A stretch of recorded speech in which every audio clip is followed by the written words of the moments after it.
খোজে খোজে মই সুৰৰে বাট গীত কথাৰে আন্ধাৰ ফাৰি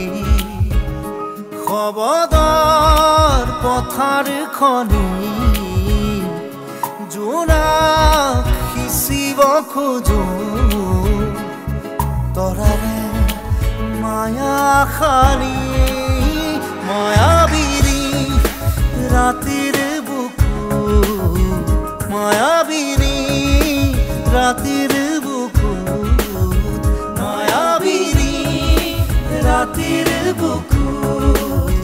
মায়াবিনী ৰাতিৰ বুকু মই সঁচাকৈ বহুত সুখী তাৰ কাৰণে আৰু দাদা ইয়াতে 9 নম্বৰ হোষ্টেলত অফিচিয়েল বৰ্ডাৰ নাছিলে বুলি গম পাওঁ তথাপিও তাতে খুব আহ যাহ আছিলে তাতে থাকে মেলে আড্ডা মাৰে আৰু সেই ৰুমটোতে আজি কেইবাদিনো ধৰি তাতে আছোঁ তেওঁৰ সেই পুৰণা স্মৃতিবিলাকৰ মাজত আৰু সেই বস্তুতে সঁচাকৈ খুব সাহস দিছে আৰু একচুৱেলি বহুত বেছি আৱেগিকো হৈ আছিলোঁ এইকেইটা দিন তেখেতক হেৰুৱাৰ কাৰণে আৰু হোষ্টেলৰ ল'ৰাখিনিৰ যিটো তেখেতসকলৰ যিটো স্পিৰিট তেখেতসকলে আমাৰ অৰুণে ইনিচিয়েটিভটো লৈছে আৰু সিহঁতে চবেই লাগি মেলি জখলা বনাইছে বহুত কষ্টকৰ কাম আৰু সেই ছাপোৰ্টটো খুব ভাল লাগিলে এইখন আচলতে মই কেইবাদিনো হ'ল কিন্তু 4 দিন লাগিলে একচুৱেলি কৰিব গ'লে মাজে মাজে অলপ গেপ দিছোঁ কেইদিনমান এইখন 92ৰ অনামিকাৰ সময় ছবি হ'বলৈ নাই খুব ভাল লাগিলে এইটো বহুত ভাল এটা অভিজ্ঞতা আৰু মই একচুৱেলি ছবিবোৰ ইমান মানে বিউটিফাই কৰিব নাযাওঁ মই অলপ বেলেগ ধৰণে কৰিব খোজোঁ বেছি থট প্ৰভকিং এনেকুৱা প্ৰটেষ্ট টাইপৰ বস্তুবোৰ কৰি ভাল পাওঁ কিন্তু এই ছবিখন চাগে মই প্ৰথমবাৰ এনেকৈ অলপ বেছি ডিটেইলিঙত গৈছিলোঁ মুখখন নহ'লে মই ইমান বেছি এফৰ্ট নিদিওঁ কেতিয়াও দাদাৰ কাৰণে কৰিছোঁ মোৰ খুব আচলতে ভাল লাগিছে গোটেই পদক্ষেপটো বি বৰুৱা কলেজৰে তেওঁ ষ্টুডেণ্ট আছিলে বি বৰুৱা কলেজতেই পঢ়ি থকা অৱস্থাতেই তেওঁ সকলোৰে উৎসাহত যেতিয়া তেওঁৱে কৈ থৈ গৈছিলে যে তেওঁ ইউনিভাৰ্চিটিত ইণ্টাৰ কলেজত জইন কৰিছিলে আৰু তাতে তেওঁ ৱেষ্টাৰ্ণ ছঙত ফাৰ্ষ্ট হৈছিলে কেতিয়াবা কথা পাতোঁ চাগে কৈছিলে যে সেইটো ফাৰ্ষ্ট হোৱাৰ পিছত বেলেগ সাহস পাইছিলে মানে সেইটোৰ বাবে তেওঁ অনামিকালৈ আগবাঢ়ি গৈছিলে গতিকে বি বৰুৱা কলেজৰ তেখেতৰ গোটেই গানৰ জীৱনটোত আগবাঢ়ি যোৱাত ডেফিনেটলি বহুত বেছিকৈ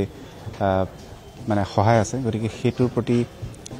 সন্মান জনাই পেলাই আজি বি বৰুৱা কলেজৰ ছাত্ৰাবাসৰ ল'ৰা ছোৱালীখিনিয়ে বা গোটেই কলেজখনে মিলি পেলাই পুখুৰীটোৰ পৰা যিমান ধুনীয়াকৈ তেওঁ প্ৰতিছবিখন কৰিছে বৰ ভাল লাগিছে আৰু সকলোকে ভাল লাগিছে ছবিখন খুব ধুনীয়াকৈ কৰিছে মোৰ বৰ আগ্ৰহ মানে যে মানে এতিয়া যিহেতু বহুতে প্ৰতিমূৰ্তি কৰিছে বহুতে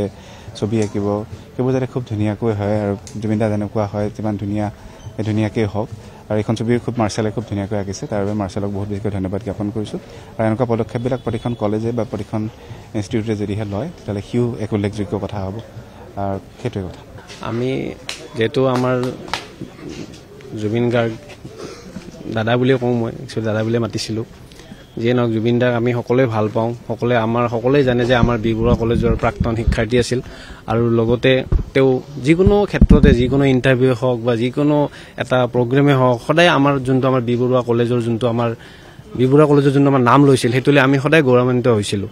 গতিকে তেখেতৰ এটা স্মৃতি আমি ইয়াত ৰখাৰ কাৰণে আমাৰ যোনটো আমাৰ ছাত্ৰাবাসৰ মই অধীক্ষক হিচাপে বা আমাৰ ছাত্ৰাবাসৰ যিখিনি আমাৰ ছাত্ৰ সিহঁতে যোনটো পদক্ষেপ লৈছে মই সঁচাকৈ এইটো শলাগ লৈছোঁ আৰু লগতে যোনটো মাৰ্চেল বৰুৱাৰ টীমটোৱে যোনটো আৰু চিত্ৰটো অংকন কৰিছে আৰু লগতে আমাৰ ছাত্ৰাবাসৰো বহুত কেইজন ছাত্ৰই ইয়াত সহযোগ কৰিছে যিখিনি সহযোগিতা লাগে আমাৰ ছাত্ৰবিলাকে ইয়াত মাৰ্চেল বৰুৱাক সহায় আগবঢ়াইছে আৰু যিহেতু আমি বাৰে বাৰে কৈছোঁ আৰু যিহেতু এইটো মাৰ্চেলেও কৈছে যে আমাৰ যোনটো চিত্ৰাংকন কৰিছে এইটো অনামিকা যোনটো এলবামৰ যে আমাৰ য'ৰ পৰা একচুৱেলি জুবিন গাৰ্গৰ সাংস্কৃতিক যোনটো আমাৰ যাত্ৰা আৰম্ভ হৈছিল আৰু সেইটো ক'ব লাগিলে সকলোৱে জানে যে আমাৰ বি বৰুৱা কলেজৰ পৰাই আৰম্ভ হৈছিল বি বৰুৱা কলেজতে আমাৰ তেওঁৰ যোনটো যাত্ৰা বা তেওঁৰ যোনটো টাৰ্ণিং পইণ্ট বুলি কয় তেওঁ নিজেও কয় বা আমাৰ যিখিনি আমাৰ আছে সেই মানুহ আগৰখিনি আমাৰ যিখিনি আমাৰ তেওঁৰ লগত জড়িত হৈ আছিল সেইকেইজন মানুহে সদায় জুবিনৰ শলাগ লৈ আমাৰ আৰু সদায় আমি বি বৰুৱা কলেজ হিচাপে আমি সদায় জুবিন গাৰ্গক আমি জীয়াই ৰাখিব চেষ্টা কৰিম